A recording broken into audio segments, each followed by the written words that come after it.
Today I would be starting the second video of the this series. So in this whole series, I would be focusing on how to solve the questions by using the elimination technique and also by using the common sense at that point of time, then and there. And with that, you can get number of questions correct, and I would try to show it to you.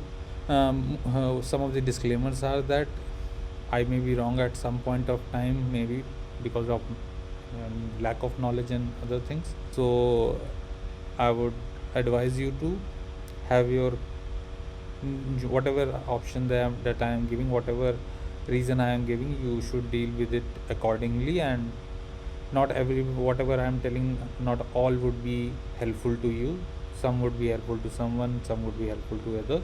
And before this, my expectation is that it is not just that you will be able to get those questions correct just by sitting in the examination and solving this paper. You should also have a good background knowledge. What I am saying is that a basic background knowledge would always help in applying the elimination technique more effectively. Now, if we move on to our first question here. Which of the following newly approved anti-diabetic drugs can be given for heart failure with reduced ejection fraction, impaired renal function? So, see, many of you will start thinking about all these options. But before that, I would say that see the language of the question that has been framed. See, each and every word has some significance. If some word has not significance, then it is either given to confuse you or it would be chucked out. It can be either of these two.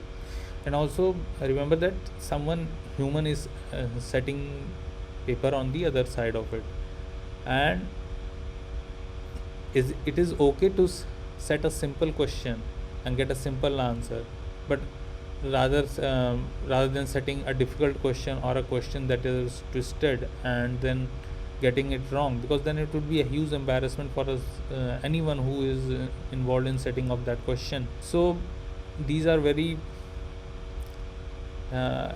human things that I am talking about. Like uh, if in any board there are 10 people, then all would be trying to impose their superiority. And so how would they do? They would by making good question, but at the same time they are right. Moreover, these exams are framed to differentiate best from the all the other candidates. So how can you differentiate? You can differentiate only on the knowledge that have already been given to you. You cannot test me.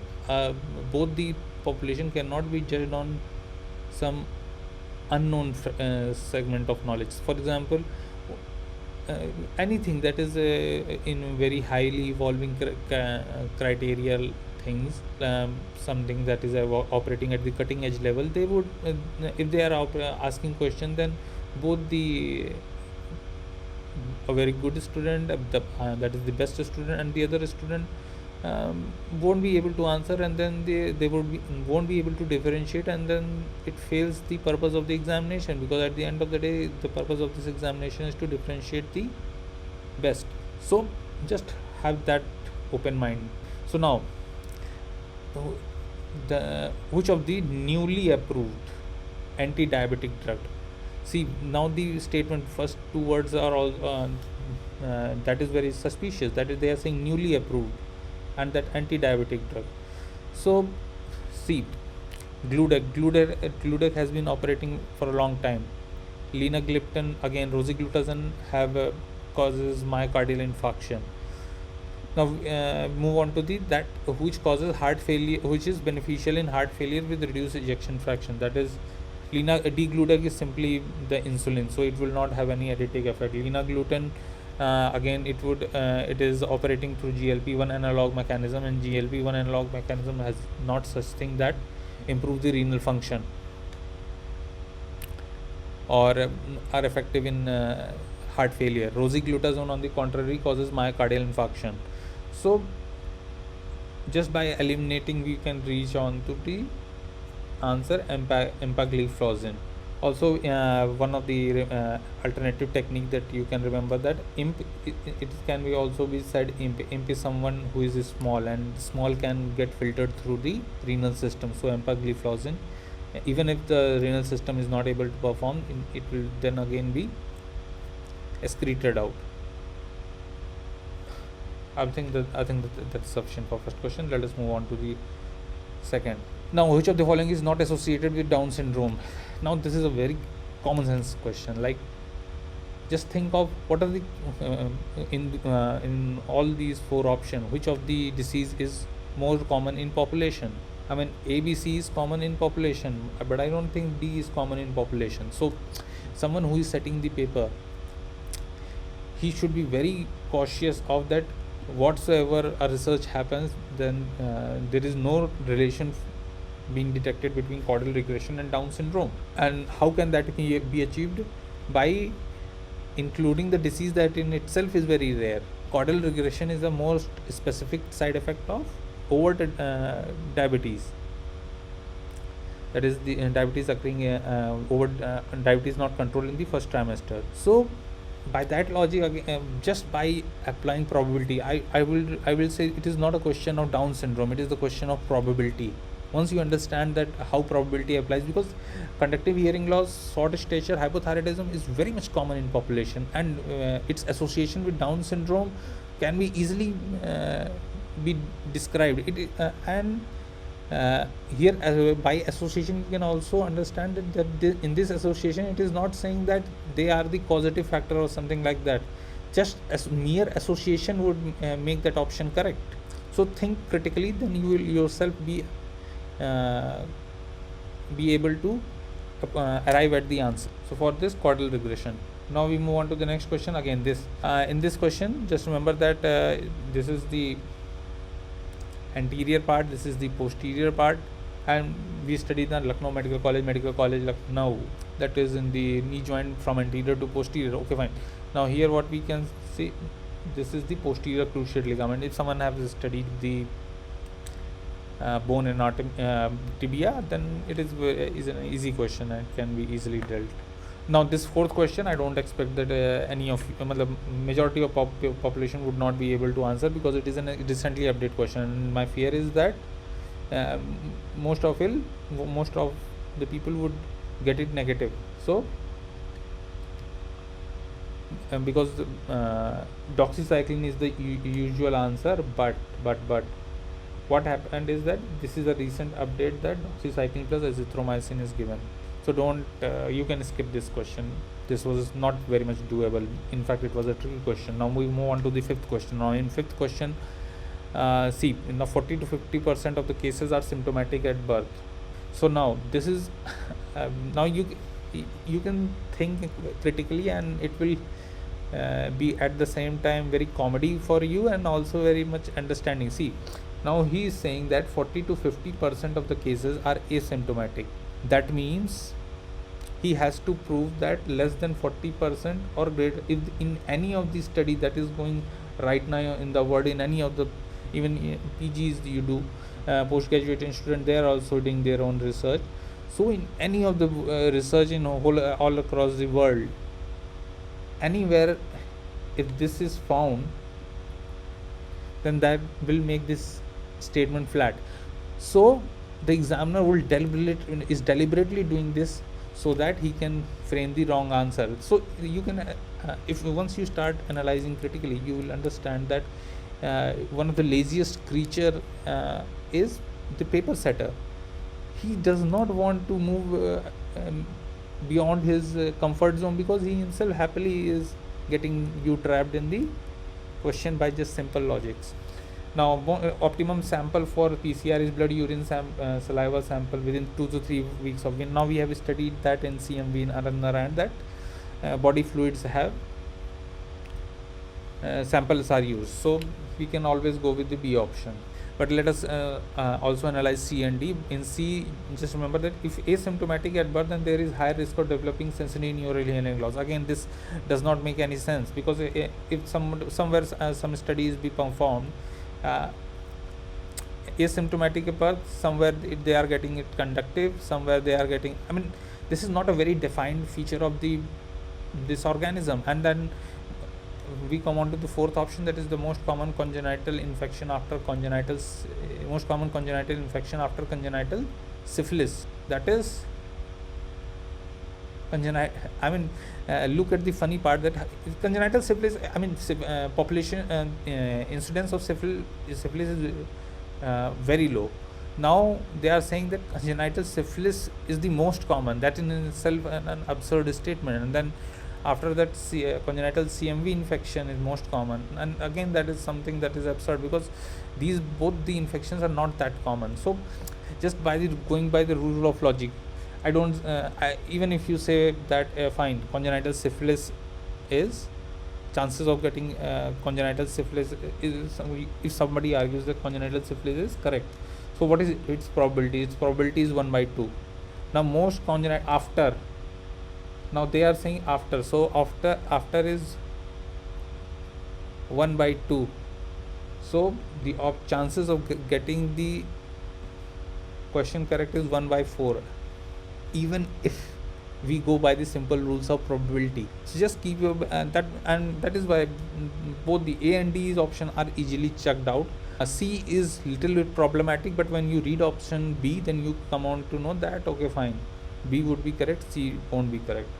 Now we move on to the next option, ulcerative colitis. Now ulcerative colitis is a very mucosal kind of disease. It is in the in the superficial layer, so we won't be using a very strong anti-inflammatory.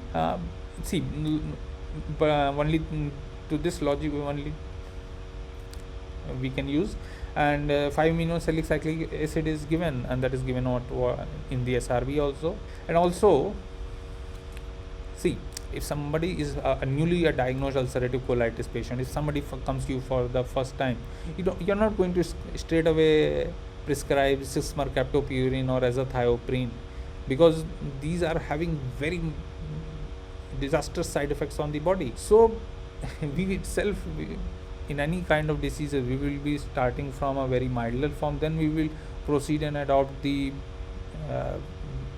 drugs that are have a lot of side effects. So azathioprine and 6-mercaptopurine would never be your first choice in these kinds of disease, unless disease is very much fatal. I don't think that immunosuppressive would be straight away used in the first line.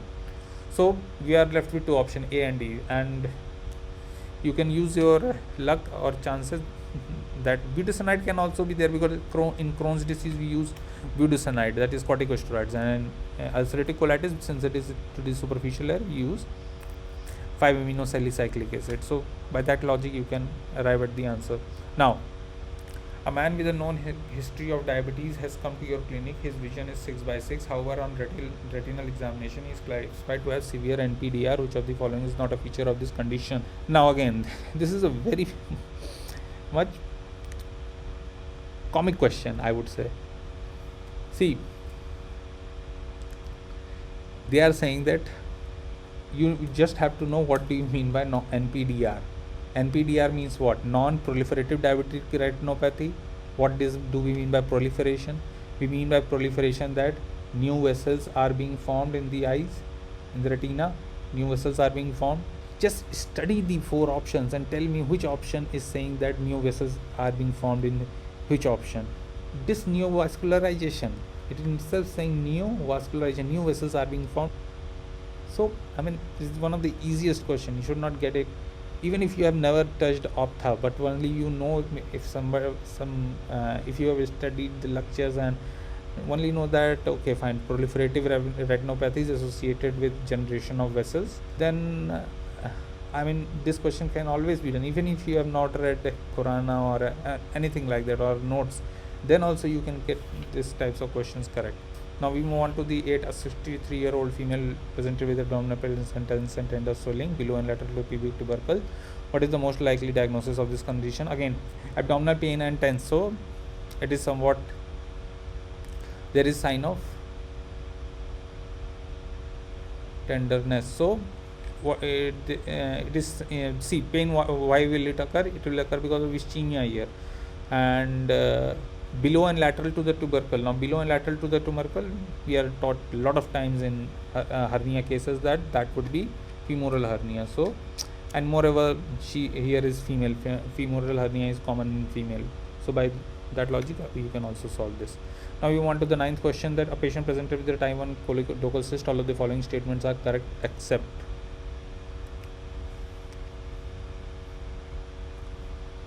See, in this question, if you even if you get it wrong or you don't get it right, this is those kinds of questions that demand deeper knowledge.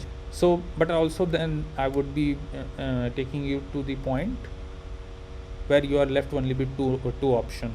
So firstly, that Torani classification, everybody knows that Torani classification is used, and then due to anomalous pancreaticobiliary, these options directly are out.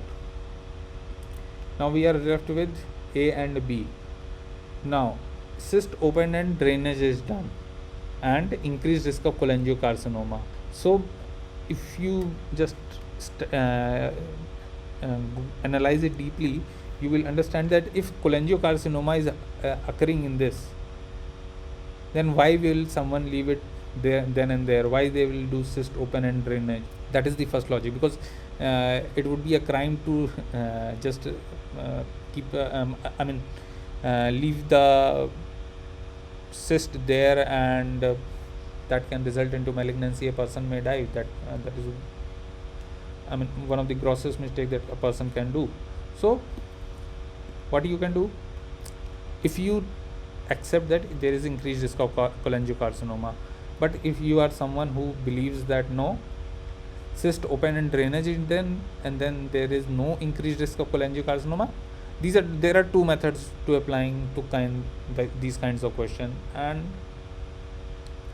increased risk of cholangiocarcinoma can always be accepted between A and B. Why? Because there is a stasis. If there is a colidocal cyst is having stasis will create irritation will create carcinoma. So by that logic also, it is highly probable that cholangiocarcinoma would be occurring. So we can, by excluding, we can come and take the B option. Now we come on to the 10th question. Now the toxin by which of the following act by the mechanism shown in the image below. So what is this? This is the elongation factor. So we know that CDEF, Corynebacterium diphtheria, elongation factor 2. This is a question that needs ratifying. If you remember that CDEF, if you remember this mnemonic, you can always apply this. Now we move on to the 11th. This is now appearing to be some civil services kind of question, like 18th century British East India Company smuggled which of the following drugs to China. Fine. So cocaine is somewhat very advanced form of addiction, addictive agent. So I don't think that that should be used at that point of time. And see,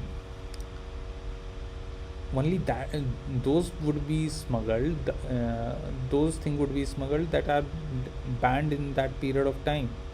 And opium has always been banned because it has deleterious effect on the population. But again, in India and in China, in India mostly around Gazipur region in Uttar Pradesh here, so here there is a lot of opium are grown. So during British East India time, opium was grown in these belts a lot, but at the same time they could only be sold to the British Empire, though a lot of or the local kings. But British East India Company has had a rule over certain portions of China, so there they used to smuggle. So by that, because in Britain, opium is something kind like it cannot be grown because they have very cold climate. So you can always, if you have a good history, then also you can solve this. But if you are not able to get it right, then don't be panicky, because it is many of most of the people are either get it wrong, or uh, turning it into a negative marking. So let us move on to the next. In 12th, now what is which of the following mediators? Now what we are saying that this is granuloma formation. Now granuloma formation would involve what? Bradykinin? No, no. Something that is interferon gamma is used for granuloma formation, so we can always, these can be eliminated. Moreover, C5a, C3a, they are basically to increase the inflammation, so under largely stimulating the humoral immunity. Again, prostaglandin does not have such a direct effect on the granulomatous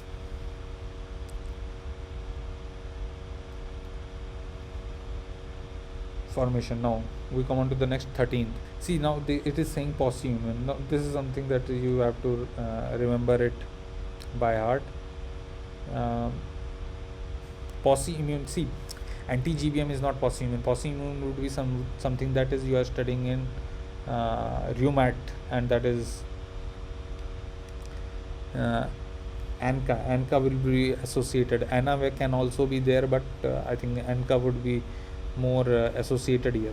Now anti-PLA2R. Now these are associated with more often with malignancy, and they present with nephrotic syndrome. So there is remote chances that this option can be right. Again, anti-GBM is basically type 1 and not the post-immune one. So we are left with these two options. Again, anti-nuclear antibody, if you are saying this is positive, then that means SLE positive, SLE, but it has full house effect. Now if it is having full house effect, then it is not being going to limited to the precentric part. So the answer would be ANCA.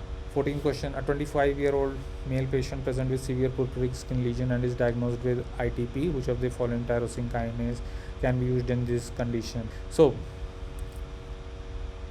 I don't think that many of the people would be knowing its answer just right away, but if you have studied the basics, then again you will get it right. A and B are L-tromobag and romiplostim. So these are these are molecules that are basically interacting with thrombin. So I don't think that they will go for the tyrosine kinase. So we are left with bosutinib and fostamatinib. Now bosutinib and fostamatinib, if bosutinib we study in RCML and all, so this is definitely a tyrosine kinase. But if bosutinib was being used for ITP, then they would have taught us there also that okay, bosutinib is used in ITP also when we were studying in KDT and all, or anywhere. It would have crossed your eye if you are a serious preparate aspirant. So just by eliminating all others, you can reach to the fourth option, that is D, fostamatinib. And also this name you have not come across. I mean, many of the individual would be seeing this name for the first time in the examination. So if all the rest options you have studied decently and you are not getting any association, then go for what you have not studied. It is very unlikely that that would be right. 15. A 60-year-old lady with DM with dizziness, which of the following would be seen in patient with hyperinsulinemia? This is a very basic question. Now hyperinsulinemia is associated with anabolism, and anabolism is associated with what? Fatty acid synthesis. So this can be right away. Now 16 to 13-year-old present with a fever and retroorbital plane, that tourniquet. Okay, which of the following criteria for the severe form of the disease? See how you will assess the severity. Now this is something that you will have to memorize by heart, because see what many of the people would be confusing is that there are warning signs and then there is severity. So persistent vomiting, this comes under warning signs, so there are chances that people may fall into the trap and take this one. But no, if liver is being harmed, then that makes the disease more severe. So therefore we will go with A option. Even if you don't get this right, then it is, I mean, questions can always be left. Still you would be able to top the examination. Now we move on to the 17th option. A 40-year-old woman with MDR presents with fatigue, constipation, weight gain, and neck swelling. Which of the following drug is implicated in the case? Now they are themselves saying that it is MDR, so streptomycin goes out of the game. Pyrazinamide again goes out of the game. Why? Because these are for the first line. These are the first line agents, so they would have no role in MDR. So now we are left with ethionamide and cycloserine. Now between these two, it would be really difficult. But ethionamide is somewhat associated with thyroid. If you know it remotely, then again you can get this right. But you will be able to eliminate these two options, and by just knowing B and C, then even if you mark, then there are more than 50% chances that you will get this question right. So that's it. Now we move on to the next question, that is pectoralis major. Now pectoralis major, what we will do? We will do flexion. Latissimus dorsi would do what? Extension. Just keep in mind the orientation and you will get the answer. Latissimus dorsi would be doing extension. And then again, supraspinatus and infraspinatus. When we study abduction, then we study that supraspinatus, deltoid, serratus anterior. So supraspinatus is responsible for 0 to 15 degree.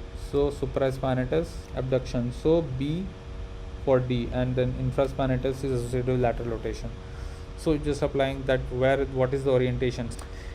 Let us take it contrary.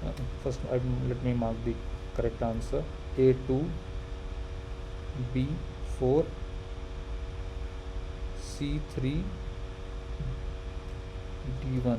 Now this is correct. Now suppose you are getting confused that what would be else would be there. So now A3, now pectoralis major lateral rotation, okay fine, it can occur.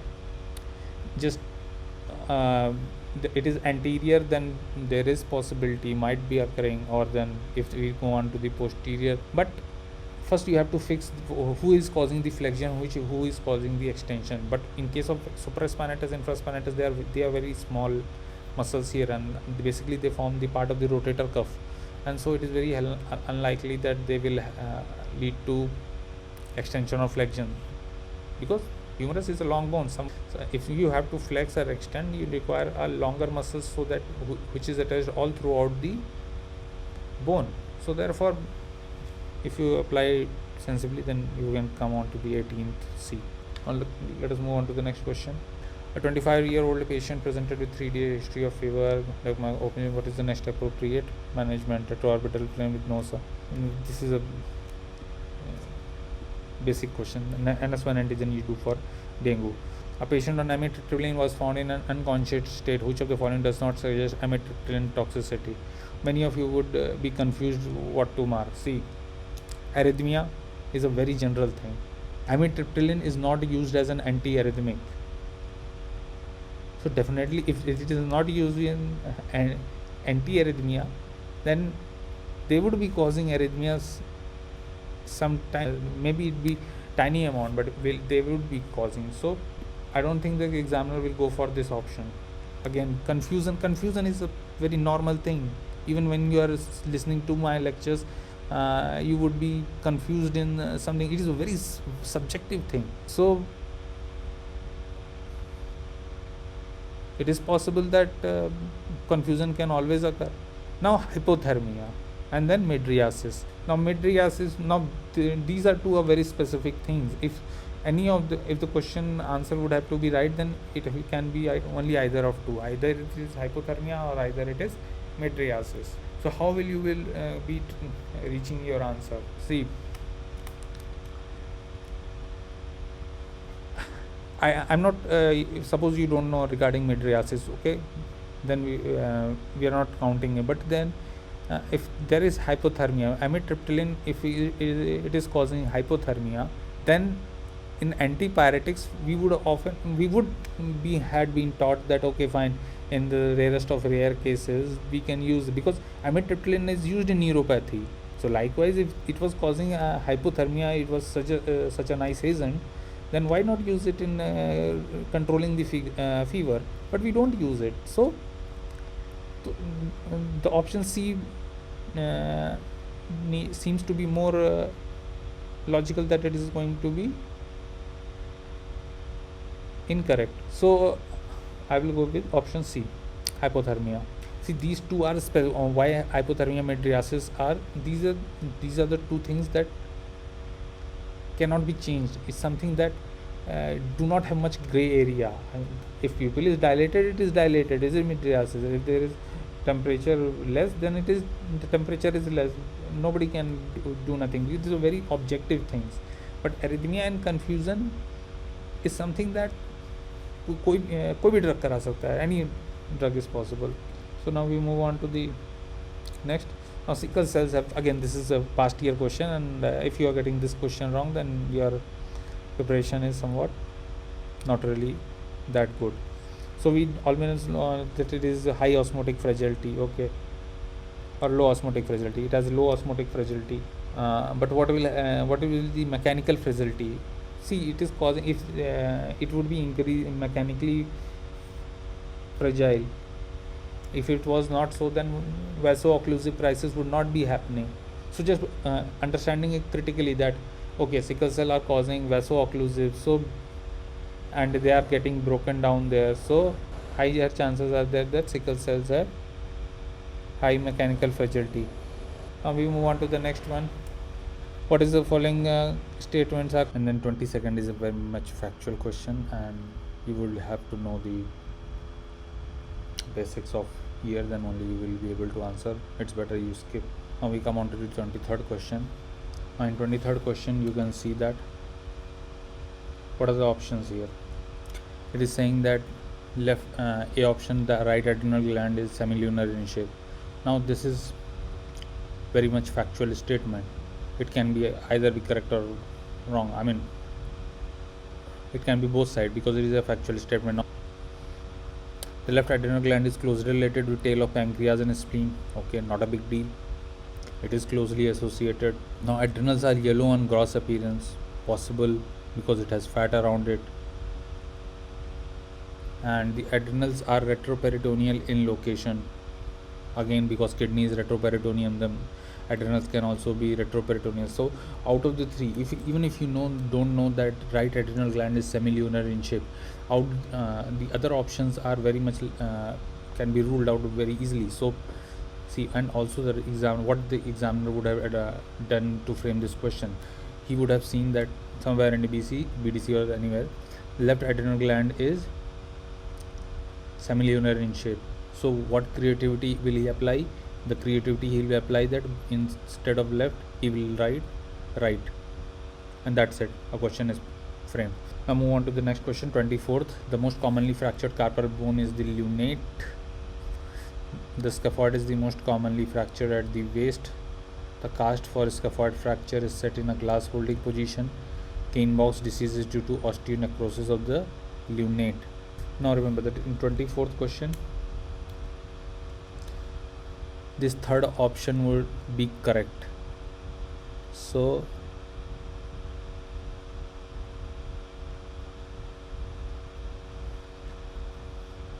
it is with multiple number of options.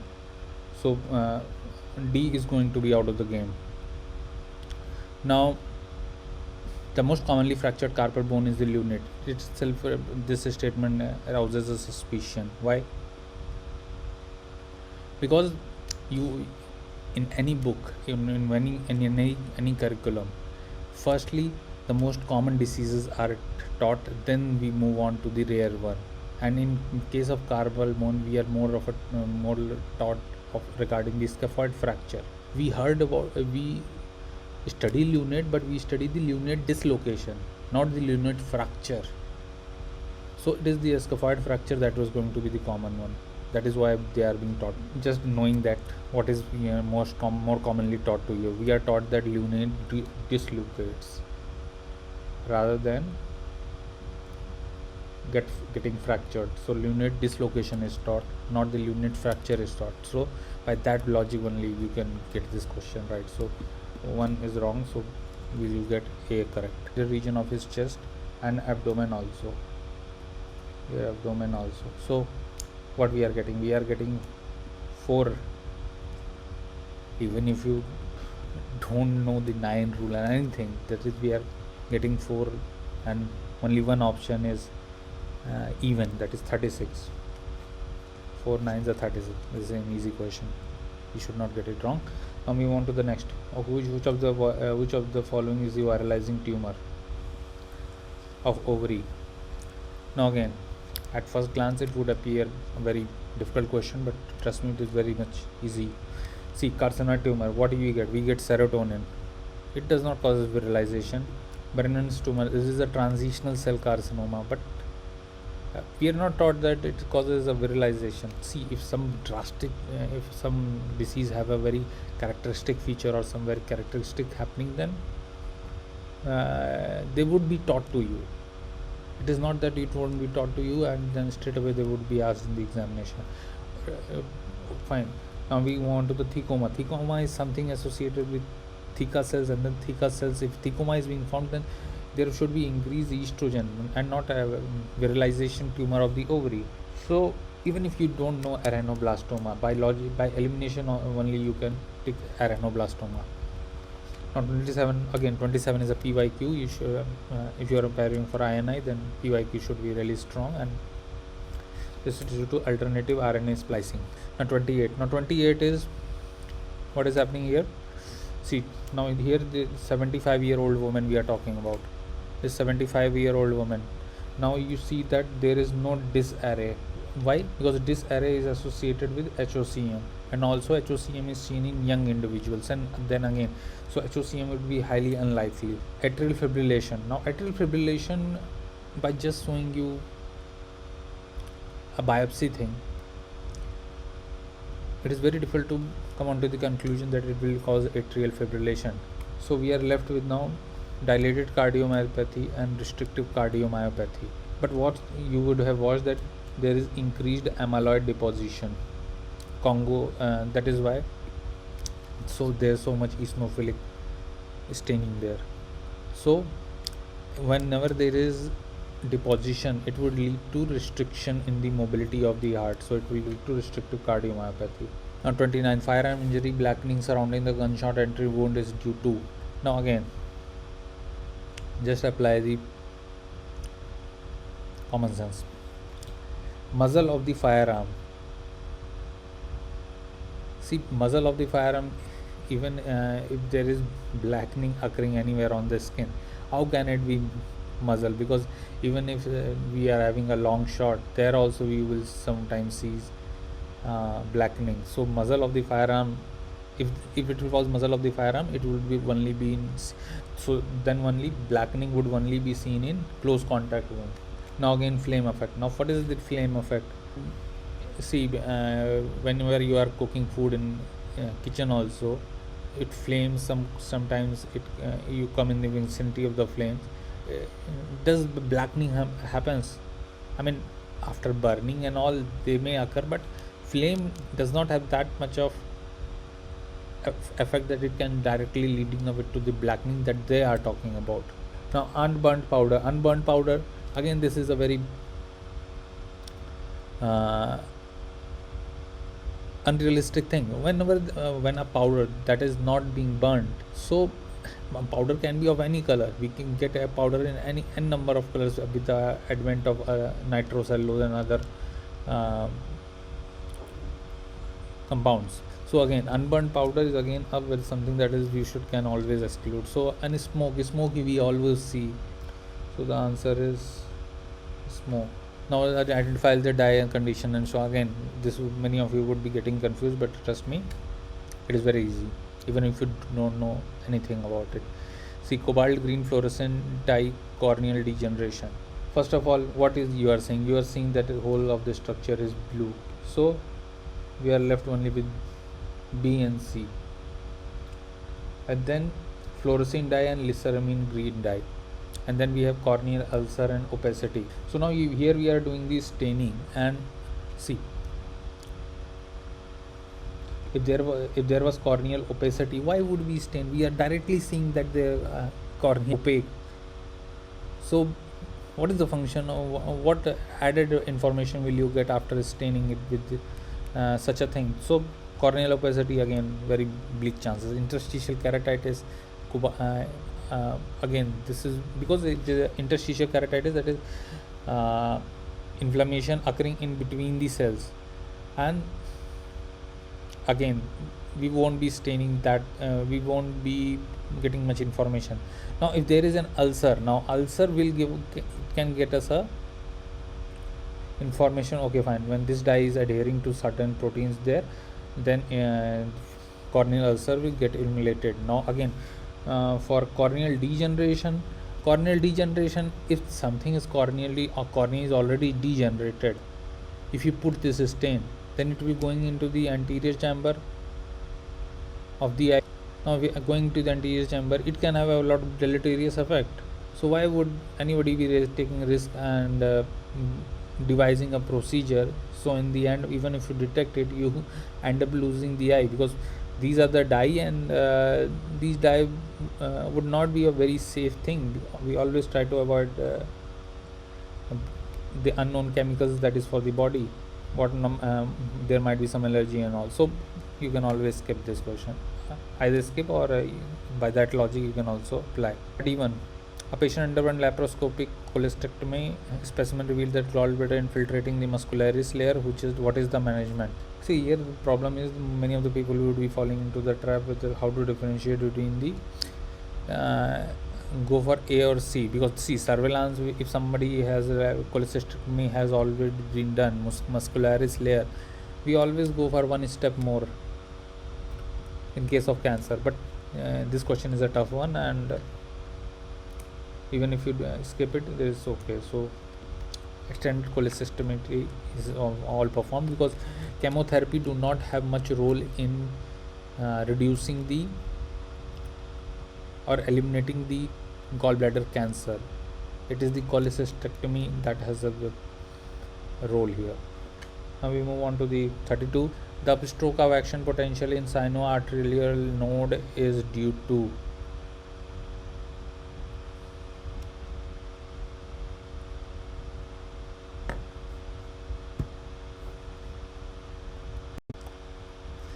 Now we move on to the 32nd question. In 32nd question, what is happening? The upstroke of action potential. Now what we know that this is phase 4. Now upstroke.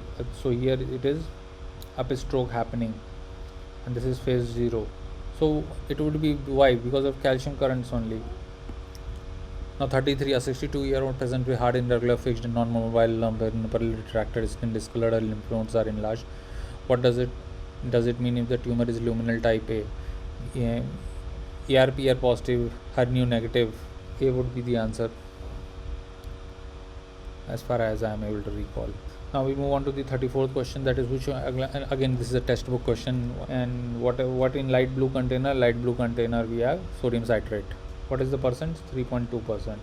Black we have 3.8 something. Now what type of gait would be following a fracture in this region? Again, it is the neck of fibula, which common peroneal nerve would be getting damaged. So now you would be getting confused that what to mark: the waddling gait, high stepping gait, wide stepping gait, stomping gait. Remember that common peroneal nerve damage will lead to foot drop, and when the foot is dropping, what a person will do? He will raise the foot more above, so that when the foot reaches down, he's kind of able to hold on to it.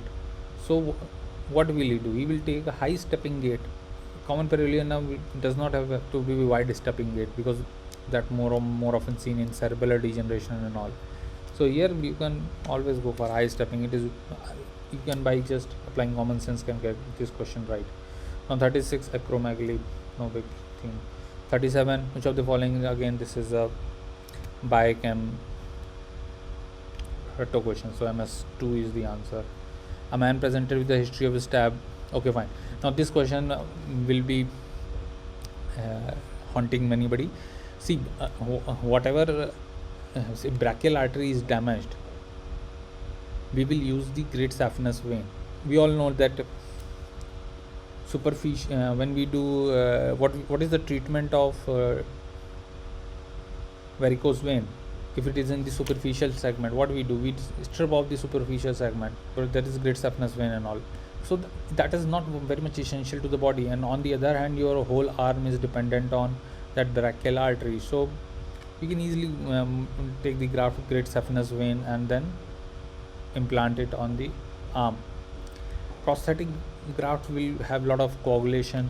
Primary repair with anastomosis, whatever there is remaining, it will all be broken down if they try to even stretch it. Now repair with saphenous vein patch. So saphenous vein patch would be a very small thing, so to do that and bring it to the brachial artery will be a tough ask. So now we move on to the 39. Which of the following is the criteria for perinatal asphyxia? Now perinatal asphyxia is, see, 4 to 7 asphyxia, it would not be a very correct word, because until unless it is less than 3. 4 to 7 is that there is not asphyxia, there would be, there will be some kind of oxygenation happening, whereas whenever we say asphyxia, then it is very much exclusive term, that there is lack of oxygen to the baby. So again, so therefore this will be wrong again. This statement is wrong. Now cord pH less than 7.2. See, asphyxia and acidosis are not so much related, and they are related, but I don't think that would be the right answer. And whenever you read the Ballard scoring system and all, they are focused on whether there is hypotonia or not and all. So we will go for this option. See, you will have to remember this, because not much logic can be applied in this question. Now we move on to the 40. Which of the following is not used in the management of thyrotoxic crisis? You always remember that aspirin, what it does, aspirin is used for aspirin is used as antipyretic. No, aspirin is not used. See, Lowell's iodine can be used because it will Wolff-Chekhov effect. Propranolol, peripheral conversion, it will inhibit, so it can be used. Now acetaminophen, it will reduce the crisis, so aspirin is the again odd one out here. Now 41. 60-year-old vegetarian presents with fatigue, weakness that have been present for a few months. On physical examination, parahemoglobin is 9 gram per and MCV is, what is the most likely diagnosis? Again, mean cell volume is increased, so whenever mean cell volume is increased, nothing, macroblastics. The sulcus located deep to the margin structure is, see, now this requires a little bit of understanding of skull and the sulcus there. So it is a really difficult question, and what I would advise you to skip this question. But the answer would be the stem of the lateral sulcus. See, what are the other options? Central sulcus will be much higher above. Now inferior frontal sulcus. Now frontal sulcus would be again would be somewhere in front, and then superior temporal sulcus would be somewhere here. So this is somewhere we will have lateral sulcus. Again, I don't expect that you would be getting right this in the examination. Many of the students won't be getting it right. Again, now move on to the 43. Now this is a very interesting question. Now which of the following best represents the definition of culture? That is, it is static and not related to health and disease. A set of beliefs which it is static. Culture is not static and not related to health and disease. Very much related to health and disease. Post COVID, we have more focus on hygiene and all, getting the hands washed and everything. Static, no. Whatever when we say that Gen Z have other cultures and 90s kid have other cultures, so it is dependent on time. A set of beliefs which are static. Beliefs cannot be static. Beliefs evolve continuously with time. For example, you would be having a belief that today this person should become a prime minister, but when you see that he or she is not performing, your belief changes and you give other person a chance in election. So that is, the belief is not static. Again, this is socially acquired learned behavior. Fine, this can be correct, but let us go on to the fourth one. Rules set according to the religion which are dynamic. Then this would be a very parochial statement, because for example in our culture that we are not like rules set according to the religion which are dynamic. Rules are not set according to the religion. Many of the culture is that is constitutional culture what we have, and that is given by the Constitution of India. In that, what happens is that we give equality and all, but sometimes religion does not support that equality. So this statement is going to be wrong in all probability. So socially acquired learned behavior, just by excluding, you can get this answer correct. Now 44, which of the following type Carignan? See, again go for the probability. What is the probability on which type of research is being done more? See, research is done for both these two things. Why? Because these are the two things that are causing the main problem. Because some pain is deep boring, that you are not going to ask in the national level such a elite examination, such a deep boring stimulus. It is it in itself saying it is a boring stimulus. It is not exciting the patient, so it will not excite the researchers also. So but just by I'm not saying that there is no study done in deep boring stimulus, but I'm just saying that chances of paper setter setting the question and the chances of getting that answer is all entirely dependent on probability. So just apply probability and you will get your answer right. Again, neuropathic stimulus, neuropathy, you use neuropathy stimulus, something that, again, if just by probability, what are the probable that you see? Most of the pain that is caused by inflammation. Even the noxious stimulus is not that much common. So if inflammation is so much that common, then we will be studying that thing. Now first we will study a more common thing. Funds, money would be invested in those things, and since focus is on those things, professors that are setting the paper, they will have that thing more in mind, and then when they have that thing in mind, they will ask the question from there. So it is a very much thing. If you apply logically, you can always get the answer. Which of the following is beneficial in reducing the painful crisis of sickle cell anemia? Hydroxyurea is the drug is used. Now, which of the following proteins shows a marked size increase in size in nephrotic syndrome? See, this is a question that you will have to ratify, because not much can be done. See, gamma globulin is by what? Gamma globulin is by immune cells. Now, beta globulin is basically, they are the carrier proteins. So albumin is again being lost because it is a nephrotic syndrome. So the chances are that we don't know about alpha 2 globin, so alpha 2 globin can be high. Now move on to this 47. Now 47th, see, in this question you should know what is bag of worms. Once you know bag of worms, you will get to know that, okay, bag of worms is associated with umbilical cord prolapse, and when it is associated with umbilical cord prolapse, what will you do? Start oxytocin? No. Rupture of membrane? No. We will go for emergency cesarean section. See, cord, you should treat cord like a artery. It is everything that is, if it is compressed for just a minute, it will have a very serious consequences. So we don't want that consequence. So we will go for the emergency cesarean section. Now 48. Now 48 is, you are again confused because all the things will have certain action on certain features. So which is fitting in which? Let us see. So nitric acid. See, nitric acid is an acid, and an acid will have more effect on skin than on the CVS or CNS, because it is going to be absorbed through the stomach, and if it is going to be absorbed through the stomach, then CVS and CNS part would come later. Before that, other things will happen. So I just match nitric acid with skin. I'm not moving into the central part right now. I'm just focusing on the basic knowledge. As a past student of class 10th, that is would know this, that nitric acid will affect the skin. So D2, and if you only know D2, you don't know the other options, then it also entirely fine. You will then again also get this question right. Now we move on to the Bankart lesion. Again, Bankart lesion is, it depends on how you study. If it is Hill-Sachs lesion is formed posteriorly, and Bankart lesion is anterior inferior. Hill-Sachs, Hill is on the upper side, and so the Bankart is going down. Now this again was very interesting question, that 50 were progressive bulging of the right eye with a dimension of vision this CT scan of the PNS is seen. What is the diagnosis?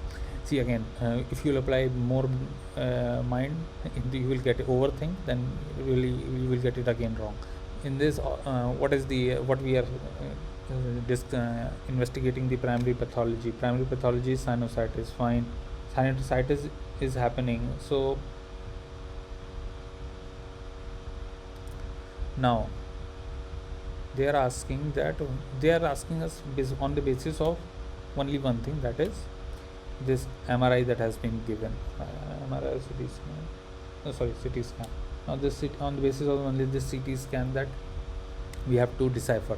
Tell me which CT scan is going to tell you that there is cellulitis happening.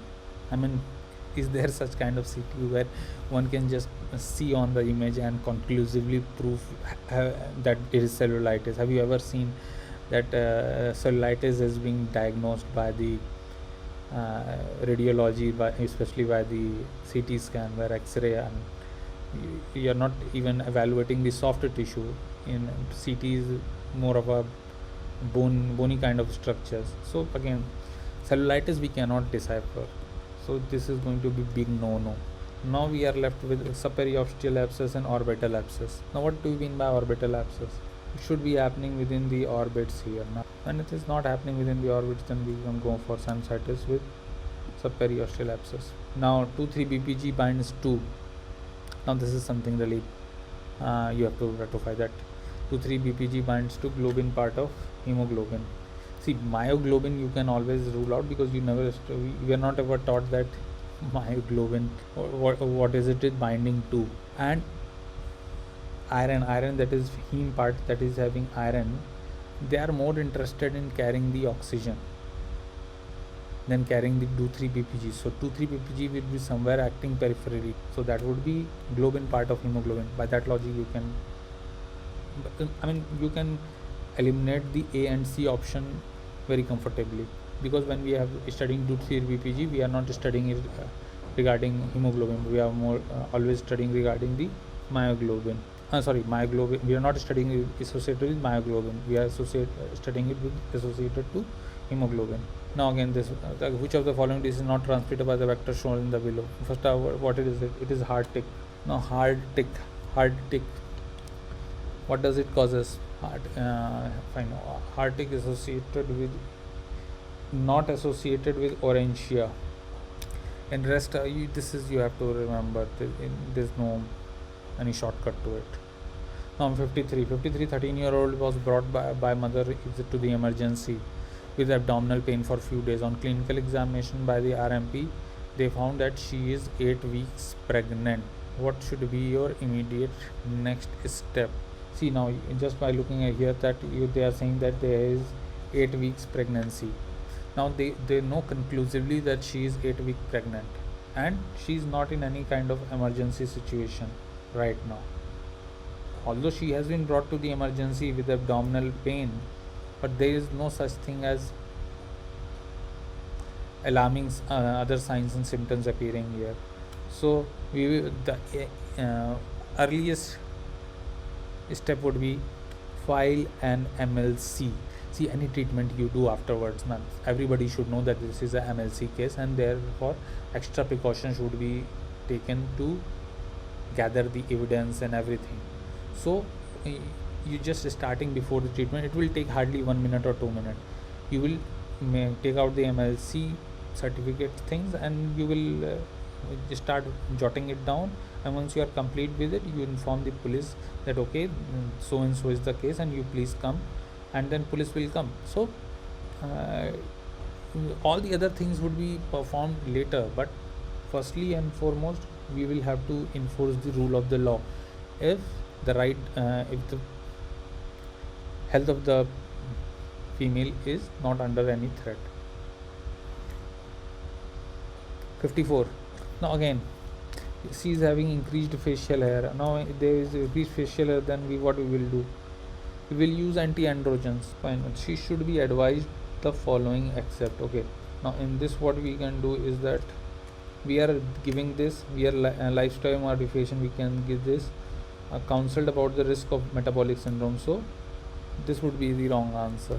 Now we move on to the next question. Now given below illustration of the heart. Now it is the question. Now given below is the illustration of the transverse section of the heart. So if you are seeing the transverse section, so first you will have to understand that where we are seeing this after removing the atria. Now when we are seeing it from the atria from the top, then one side would be anterior and one side would be posterior. First let us mark the anterior thing and the posterior thing. This would be anterior and this would be posterior. Now they are asking identify the marked structure. Subaortic curtain possible. Posterior leaflet of mitral valve. See, no, there is no valve in here. It is an absurd statement. It's a space. Anterior valve leaflet. Again, anterior valve leaflet would be, even if you are confused with regarding the direction, it can be either in this direction, in this direction. It is not going to be lying somewhere in between. And after that D option, that is anterior aortic sinus. Again, anterior aortic sinus would be somewhere in between. So curtain is because after this aorta is going to move upward. So if we, in reference to that, if we are seeing the intermediate part, then that would be something subaortic. And when we are saying that it is like a curtain, so it is subaortic curtain. Now insulin dependent glucose transporter is present in all of the following except. Now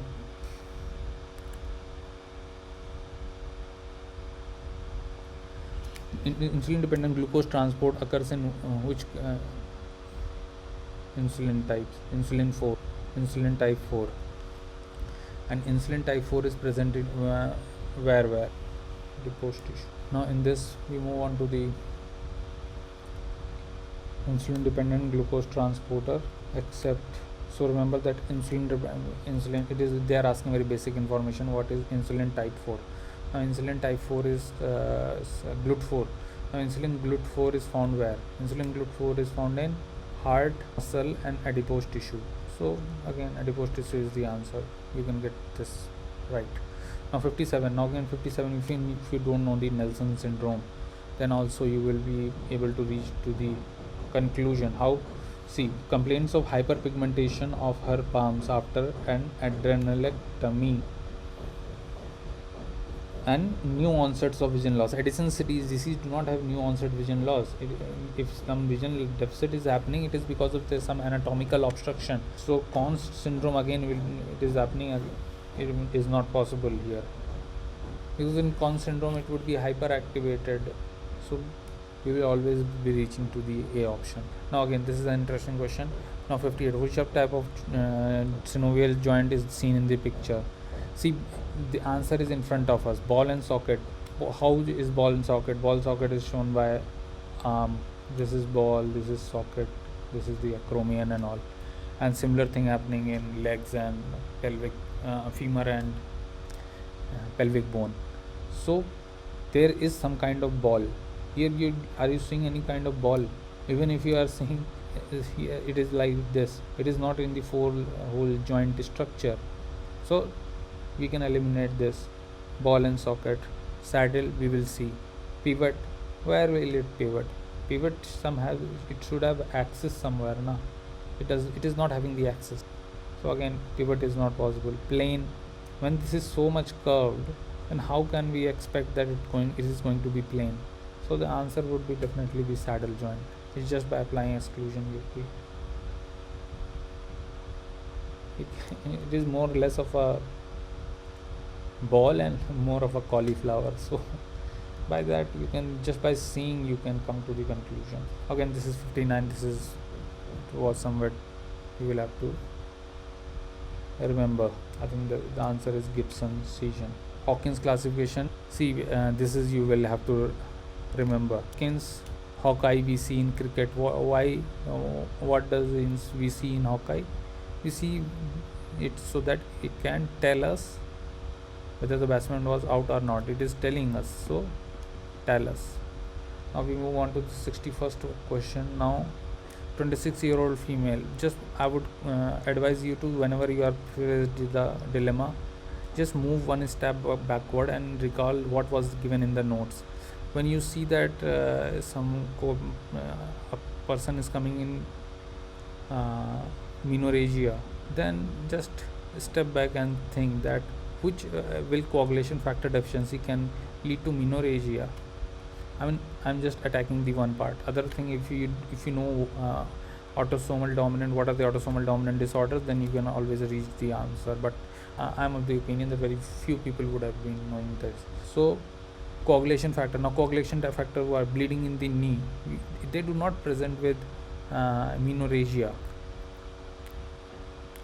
Why bleeding in the knee? Because primary platelet adhesion would be forming in all of these, but not in one brand. But what is happening is in coagulation factor deficiency, that is factor 10, 8 and 9, platelet are there, but there is no coagulation happening on it, so that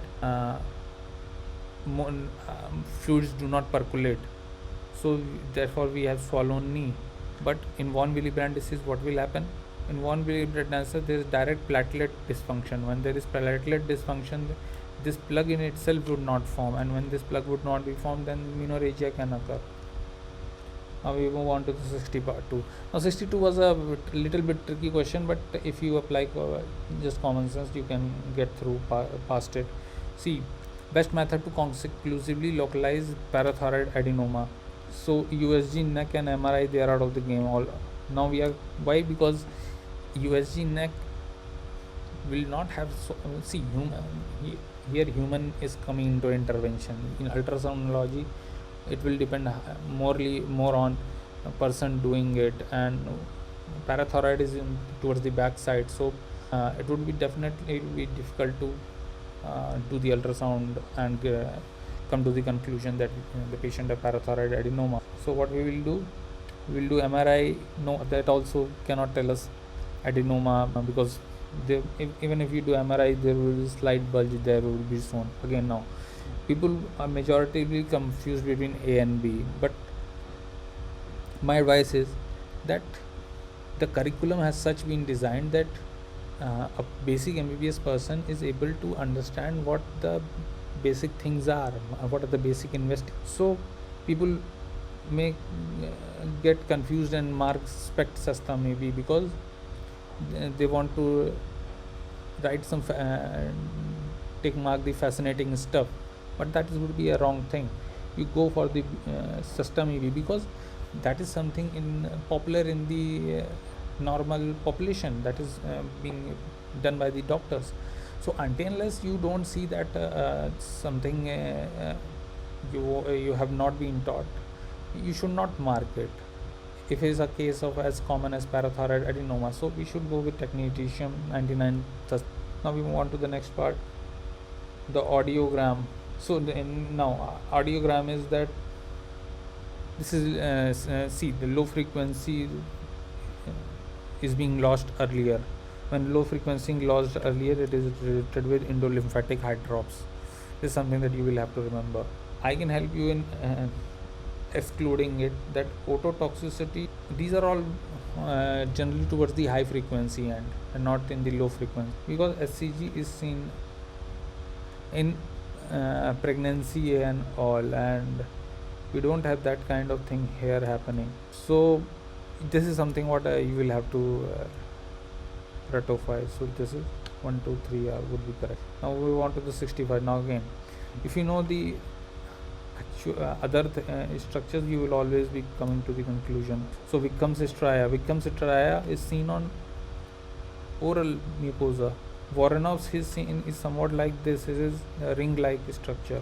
Christmas tree appearance, that is will be appearing psoriasis. We have silvery scales. Nothing silvery is here.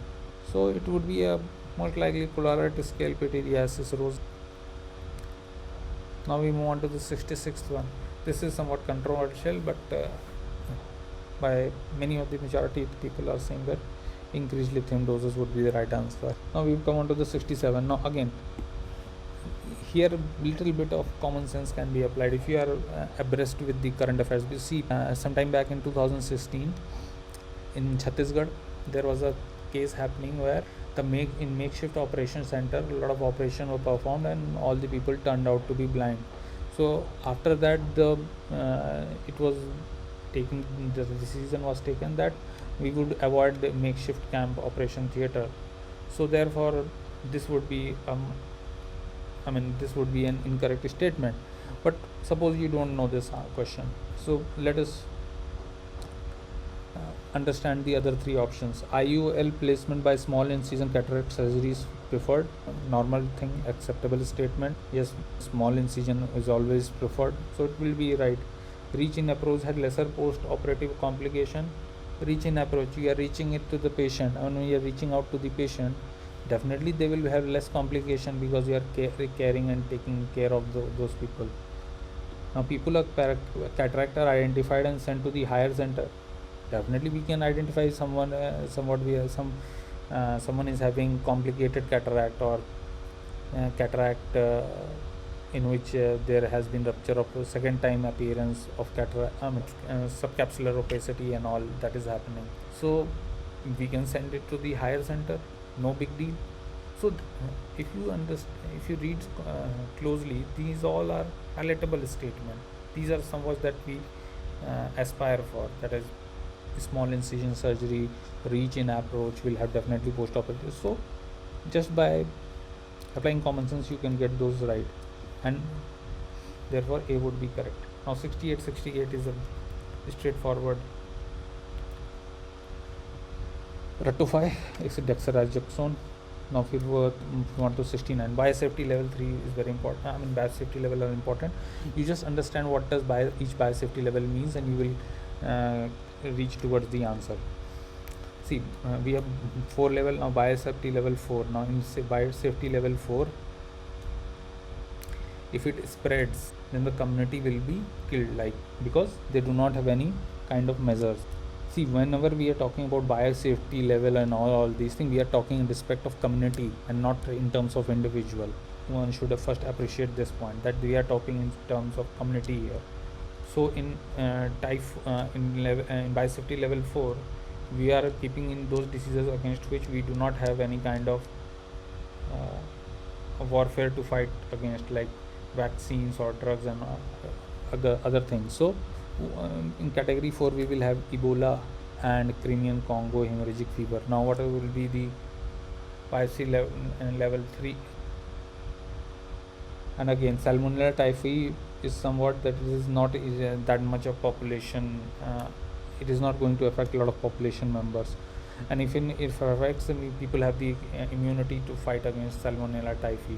So again, this would not be a correct answer. Ebola and Crimean Congo, we don't have any fighting mechanism, but XDR TB, we have the fighting mechanism, but it can again form a considerable headache for the local population. So we will go with option A. Now we come on to the 71. What you will do? See, this is in this a child, the fetus has died. Now fetus, when he has died, so what you will do? You will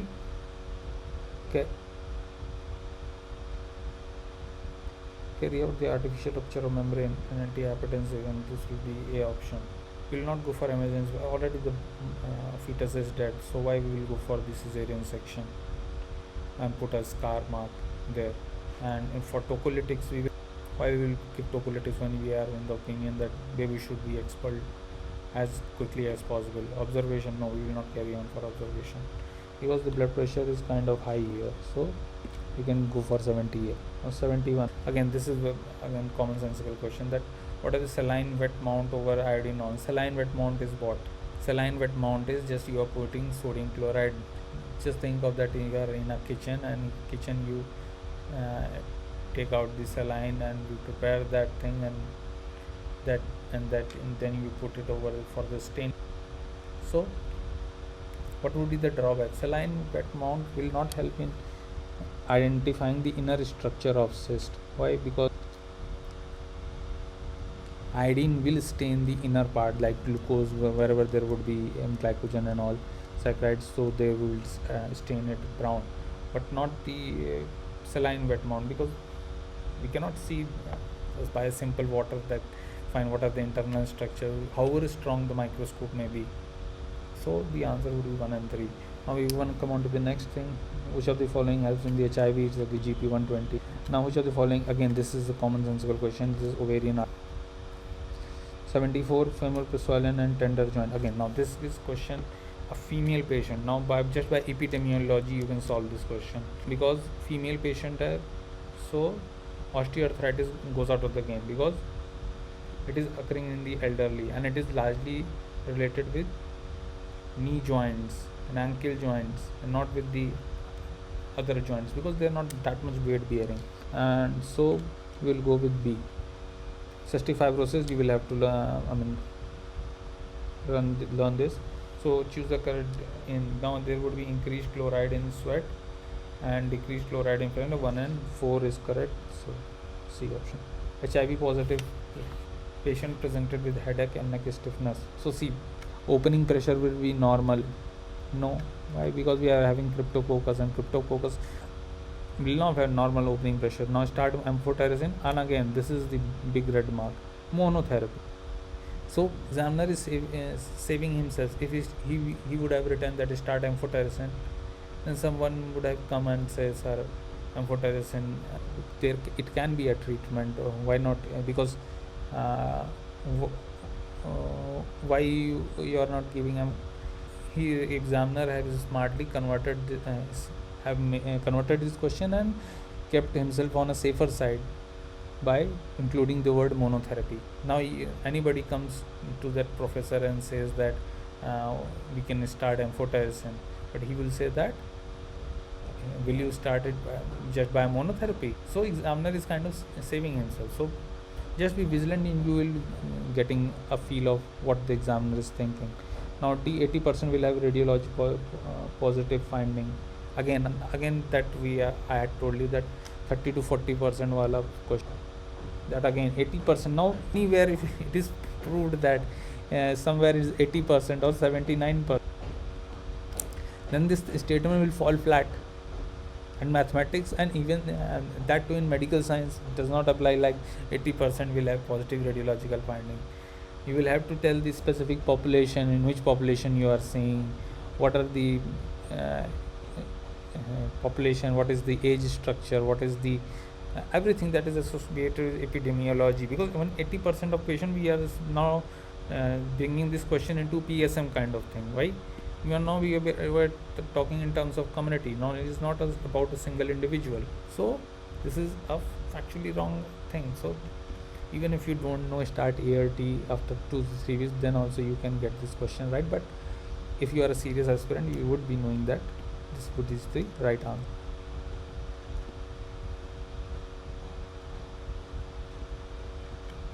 Now we move on to the 77. Match of the following genes with their associated cancer types. See, now what will happen is that CRAS. Now CRAS is seen with lung, KRAS is seen with lung cancer, but ALK is also seen with lung cancer, and you are confused that which to take. So in such thing, just try to give them a partner. So ALK cannot be matched with any other diseases here. So ALK can be 4th B. Now we get the 4th B, and this is our option. We get everything.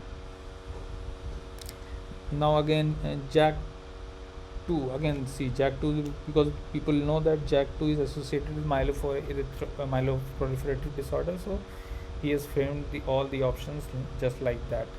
So people are not able to exclude. You have to adopt the reverse psychology. Once you start adopting reverse psychology, then you will get much number of questions correct. Now a young child presented with this. What is the probable diagnosis? Probable diagnosis would be nocturnal chest pain and history of syncope. ECG is a cove pattern of an V2 and V3. So that means that all the other leads are normal.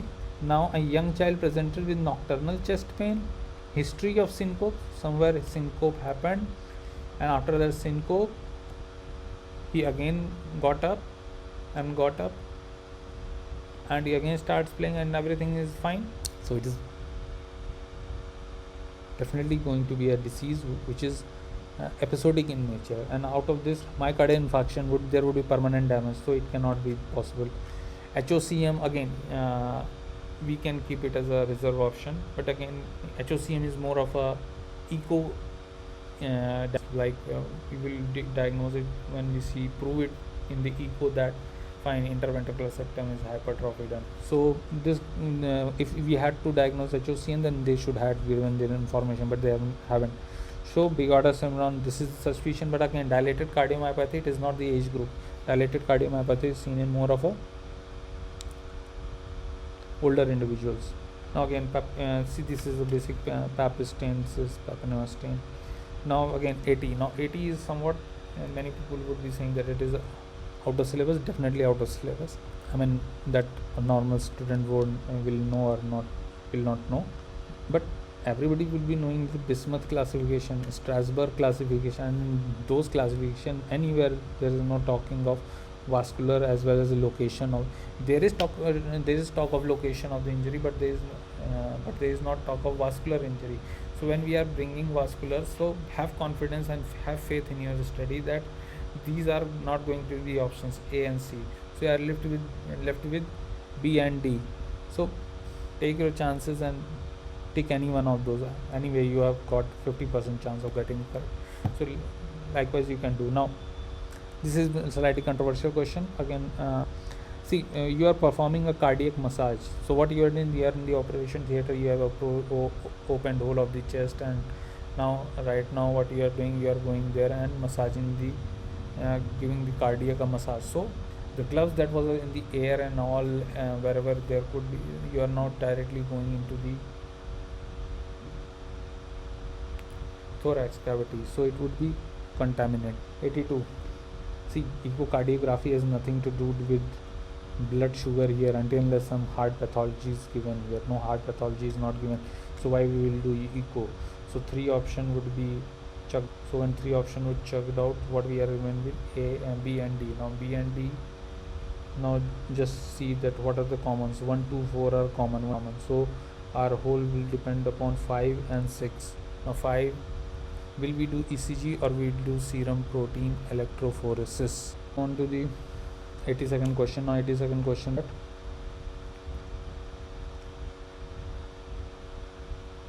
we will not perform echocardiography because there is no such thing as anything of heart failure or MI or anything. We are not given any history, so why we are going to do that option? So A and C, 3 wouldn't be there, so 3 therefore chucked out. Now we are left with B and D. Now remember that ECG we can do. Why we will do ECG? Because in diabetes it has been seen that because of diabetic neuropathy, if there is angina, then also we won't be getting the pain, and if we don't get the pain, we will not be able to diagnose it.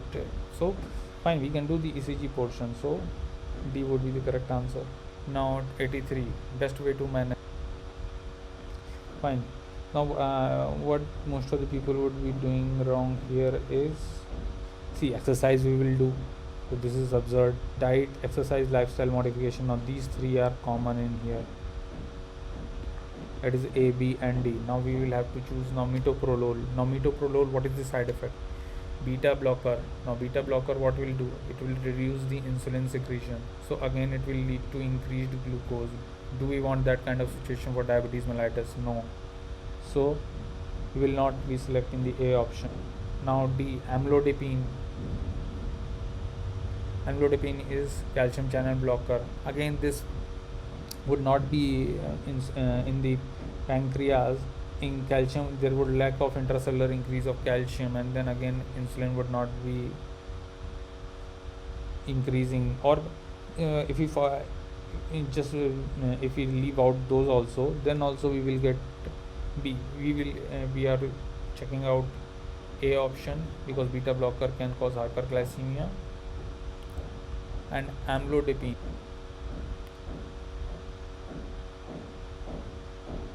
We are avoiding it here because we already have dizziness and all. So we will go with B option.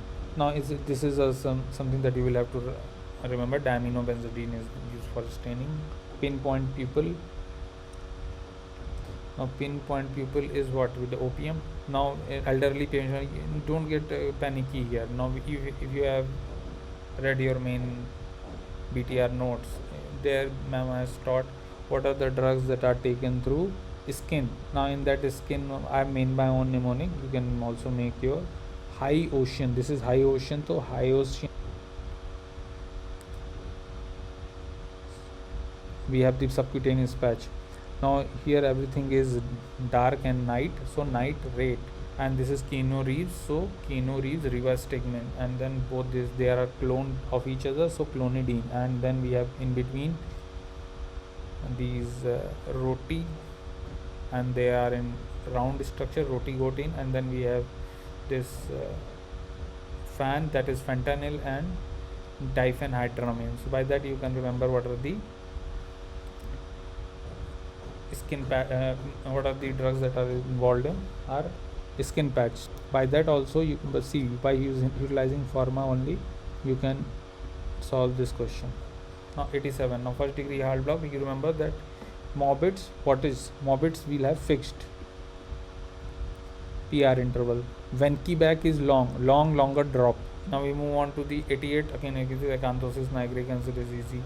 Now we move on to the 89. Now 89 would have been in this type of question. My simple rule is, whatever you are seeing the individual, then make the other individual again do that thing. If that again proves out to be fatal, then that is the answer. Now age, sex, false. Now sex, it is you would avoid that, because sex cannot be a so because someone is male or female, then it becomes a priority in elderly individual, just based on the basis of sex.